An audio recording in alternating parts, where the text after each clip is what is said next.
Hello, Libra. Thank you very much for tuning into your general read. For the main part of the read, I'm using Witch's Tarot by Ellen Dugan. For supportive oracle cards, Queen of the Moon Oracle by Stacy DeMarco. Stacy DeMarco. I wonder if I've called her Stephanie before. I hope not.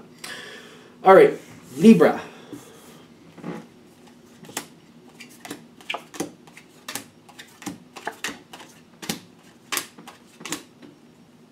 That went backwards, but that's interesting. Now,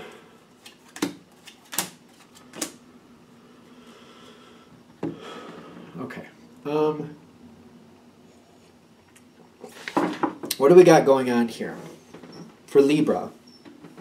Now, coming into this, evaluating what you're dealing with is not seeming like an odd thing for Libra. Like, you're looking at things, you're paying attention, you're thinking it through. That doesn't seem very odd for Libra. That seems like it's a normal, everyday thing. But when you got the Temperance coming in on your side, I feel like you're actually trying to slowly change something. I feel like you're trying to create a different environment, and you're working at it, and you're being very careful and meticulous with it. Kind of like trying to deal with this person one way, that person another, trying to get people to come together in a certain way. It seems like you're trying to be very careful with the situation in an effort to improve it so people get along better. And when you're doing this, I feel like something's coming out of the blue here. Like there's like this new factor. Like there's a new factor coming into the situation. And I'm getting the Six of Pentacles in the center, kind of like there's something new coming in here. There's something new. I feel like with the Knight of Wands, like something comes in quickly. But I also feel like as fast as it came, it's gone. And I'm getting like this is something you have to compensate for. It seems to have left an impression when it left. And I'm also getting the purity here. All of this together is feeling like something comes into this situation, and it feels like it kind of throws things up. It left an impression. It came quick. It left with the Knight of Wands. It didn't stay very long. I feel like you worked with this energy. Like it's almost like somebody showed up really quick. It's almost like an uninvited dinner guest. Somebody showed up at your door, and you're like, "Oh yeah, I have room for another one. Sure, come on in." But when that happened, it's kind of like you only had enough people. Like it made more of a mess. Like it made things change. Like this person coming in changed the dynamic, got other people thinking, got other people talking, introduced new ideas. The purity coming in is telling me that the way people used to get along is kind of changed here. This person influenced something. There's an influence that's coming in here. It's not bad, but I feel like it's changing some things. Now, this person comes and they go.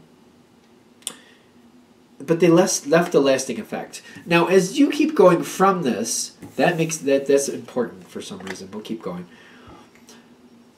As you keep going with this, you're still working at getting things to work out. You kind of keep going forward. You're like, all right, that happened. That left an impression, gave people ideas. And I feel like you're trying to work with people. But because of that influence, somebody else is dropping out. Like somebody else is dropping out of the game is kind of what I'm getting from it. The Seven of Swords is telling me, like, when this person came and went, it gave somebody else the idea that, like, why can't they just leave? Like, why do they have to hang around? If they don't want to be a part of this, for example, dinner party, why are they showing up? And I feel like somebody's exiting the situation. When that happens, the Eight of Swords shows up with abundance. It's kind of like this person leaves, but it leaves more for the rest. Because if you think of it in the dinner party way, like there's more food for other people. There's more room now. Other people can be invited now. But the Eight of Swords is kind of like also saying, like, you couldn't stop it from happening. They're going to go. It's going to happen. There's really nothing you can do to stop it. But the abundance is telling me there's more opportunities here. This is changing the dynamic. It is changing the dynamic, but it seems to be improving the situation. I feel you trying to reevaluate the situation. Like, this has changed the dynamics greatly. But you're okay. It's not really causing you a lot of upset. But now you're kind of like, was it even worth me trying to get involved with this? Because it's like now things have changed. And like all that work you were doing and how you were carefully taking care of the situation has changed so much that it's kind of like all that work you did was for nothing. It doesn't seem like it has any place now. It's just kind of like you did what you did. You were trying to move it towards a certain direction, but like it's going nowhere. Now,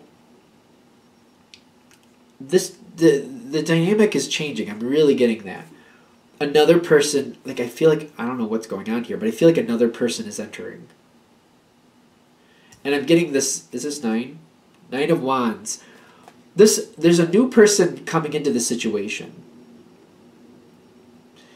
And I feel like they're not letting you get close to them. They're not telling you things. They're not working with you any more than they have to. They handle what they need to handle, and they're not letting you be a part of it any more than they have to. There's somebody who's blocking you here. This 9 of Wands is kind of like, I've got my stuff under control. You do what you got to do. I don't feel like this person is talking with you. They're not willing to talk with you. For some reason, they're just not wanting to talk things out. The thing is, there's not a problem, but the reason you want to talk with this person is to get to know them so you can integrate them in, so you know how they fit, to see how the new dynamic is going to work. You just want to get an idea, that way if you need to work on something to make sure that people get along, like you're still a part of this same situation. You still want people to get along, and you're just trying to get a heads up if there's going to be a problem or not. This person won't let you find out anything about them. They're like shutting you right down. They're just leaving you. They're blocking you. They're not cold to you. They'll talk with you, but they won't give you any information of use. And anytime you ask a question where they think you're going to know something more than they want you to, they shut it right down. One way or another, they shut it down. Either they walk away, or they change the conversation, or they're just like, I'm not going to talk about that. They might even flat out say, right now, I'm not going to talk about that. Now, I'm seeing where this goes next is the 2 of Swords with the self-love for you. You're kind of being blocked here. Like, literally, they have the 9 of Wands. They're blocking you. The 2 of Swords, you're feeling blocked. But you also have the self-love. And I feel like the self-love next to this is saying, you will be pulled into this. This person will warm up to you over time. You just got to give it some time. It just realized this person needs some time to warm up to you. That's the self-love. Is that self-love? Yep, self-love. At first glance, they're not going to be really open to you. They're not going to tell you anything. They're not going to want to. But that's okay. Just give it some time, because you do have the Sun card here in the environment, which is telling me this person likes you. They're just not letting you close to them. Give it some time. Give them time to warm up. And I feel like, after a while, you'll get closer and closer to this person, and you'll find out what's going on. They will let you closer over time. Originally, though, it feels like they're going to block you out, and you're feeling like you're never going to get close to this person. You're never going to know what's really going on. Just give it some time. It will warm up over time. I do get that this person does actually like you. They just have boundaries. They have very strict boundaries. And to them, they don't feel like they know you well enough to talk about certain things. They don't feel comfortable doing that. When they learn to trust you, when they understand you better, they will open up to you over time. And that's where that's going. All right. I think we're good. I'm going to shut that down there. I hope that helps. If you'd like a direct reading from me, shoot me an email, jamesforastral@gmail.com. That's James, the number 4, astral@gmail.com. Thank you.